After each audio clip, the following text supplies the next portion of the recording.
Sinister Intent. Chapter 1. Colonel Nathaniel Thorne sat at his desk across from Owen Mendez. Owen felt uncomfortable in his office. It was too tidy, too organized. As a rather messy individual, Owen had quelled many bad habits since joining the military, but he still enjoyed the disorganized chaos that came naturally to him. Despite what his mother, father, and little brother had claimed, he always knew where things were. But the way this office was kept was what a machine would want, organisation and order. This fitted Thorne well, thought Owen, as his calm but steady gaze bored into him. "Why am I here, Colonel Thorne?" asked Owen. A small smile played on the edges of Nate's lips. "No need to be so formal. You can call me Nate," Thorne said pleasantly enough. "If it's all the same to you, I'll stick with your rank. Addressing a superior officer so casually doesn't feel right," Owen stated, or rather babbled, "and I don't like the touchy-feely approach I've heard you go in for. Colonel Banton keeps things strictly business, and I prefer that, if I'm honest, so maybe you could just tell me why I'm here instead of staring at me like I ate your pudding and you're deciding how best to get your revenge by perhaps stealing my pudding or some other sinister means to avenge the loss of your sugary treat of the day." "You talk a lot, Commander, don't you?" Nate interrupted. "Yes, sir. Yes, I do. Most people say it's one of my best features," Owen said wryly. "No, they don't." "No, they really don't, but I fail to see how that's relevant. So I ask again, Colonel, why am I here?" Nate slipped on his glasses and looked over some documents. "You've been having a tough time recently. Your assignment at the facility with the hybrids, the loss of Torres, your absences. I just wanted to make sure you're well enough to continue in your duties," Nate said. His sharp blue eyes, whilst intense, did seem sincere. "Really? I appreciate the concern, sir." Nate tilted his head to the side with another smile. "Nate, but I am absolutely 100% fine. As you say, there have been some strange goings-on, but I've never been more committed to the Eden Alliance and our cause." "And what is that cause, Commander?" Nate said abruptly. "What?" questioned Owen. "Surely you know that, being a high-ranking officer." "Come on, it's not a trick question, Owen.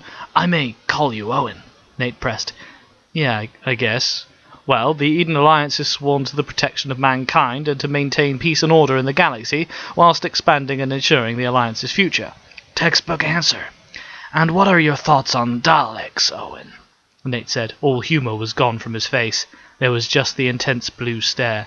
"Daleks? My thoughts on them? Well, they're one of the most formidable enemies in the universe.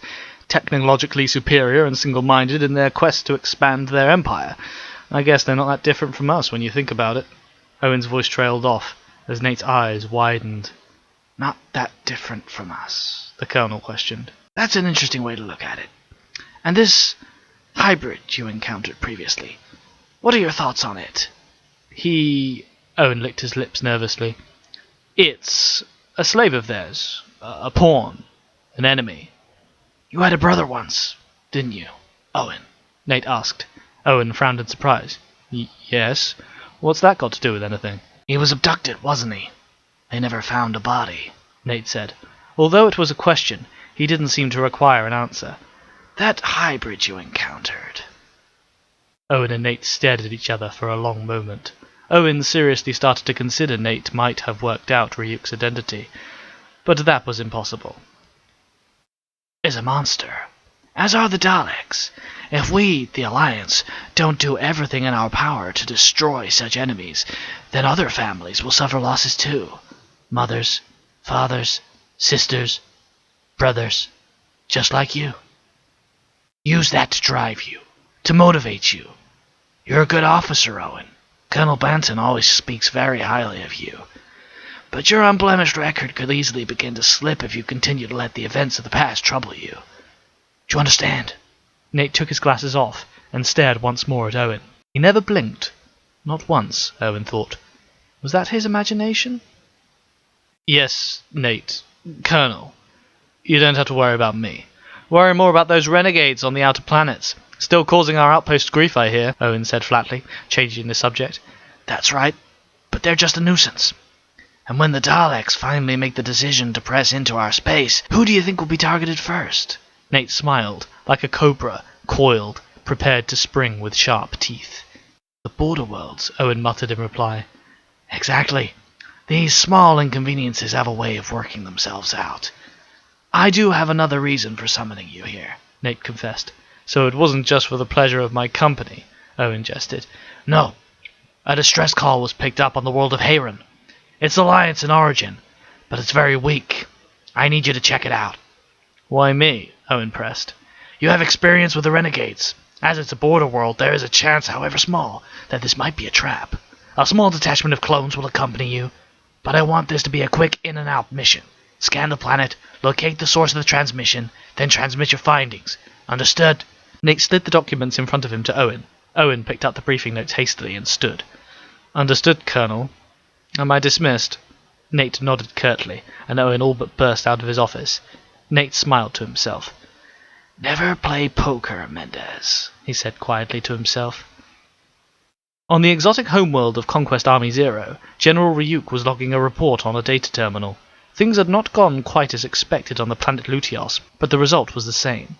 The datasphere stolen by the human Henshaw was retrieved, and the human was dead for his troubles. Ryuk had wished he could have killed the man himself, but the sickness claimed him first. As he was putting the final touches to his report, Lex glided into the room. Lex, Ryuk greeted casually. General, Lex replied respectfully. Is that your report for the Emperor? Yes, nearly done. I thought it best to keep it vague. The Lutians are of little interest to the Emperor after all, and all that matters is we accomplished our goal, Ryuk said, preparing to press send on the console. Not to mention the Emperor might not approve of our conduct, Lex finished for him. That too, Ryuk said sheepishly. Suddenly, a beep resounded. Incoming communication from Skaro, Lex reported. Ryuk snapped to attention. Patch it through, he ordered. A moment later he kneeled respectively as the large hologram of the Golden Emperor Dalek shimmered into view in front of him. The eye stalk on the Dalek's bulbous head looked down upon him. He spoke with a deep voice. General Ryuk, he said simply. My Emperor, Ryuk said curtly. How did the events progress on your hunt for the thief? The Emperor inquired. We retrieved the stolen intel, and the one who infiltrated our fortress is dead, Ryuk reported. Did you exterminate the perpetrator? It was unnecessary, Master. They died of lightwave sickness, Ryuk said with a little bitterness. I see. And what is your assessment of the natives of Lutios? The Emperor pressed further. They are pacifistic and non-hostile. I do not recall mentioning the planet's name, Emperor.